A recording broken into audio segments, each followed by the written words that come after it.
দিয়া গেরাম।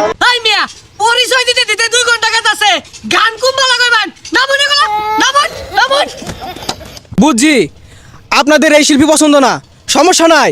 আপনাদের জন্য নীলগিরি থেকে আগত 2 জন ব্র্যান্ডের শিল্পী আনা হয়েছে, আশা করি আপনাদের মন জয় করবে। হেই যেও না চলে বন্ধু আমায় একা রেখে, যেও না চলে বন্ধু আমায় একা রেখে। খানিকি বারে রং লাগিবে আসমানে ওই বাগে, খানিকি বারে রং লাগিলে আসমানে ওই বাগে।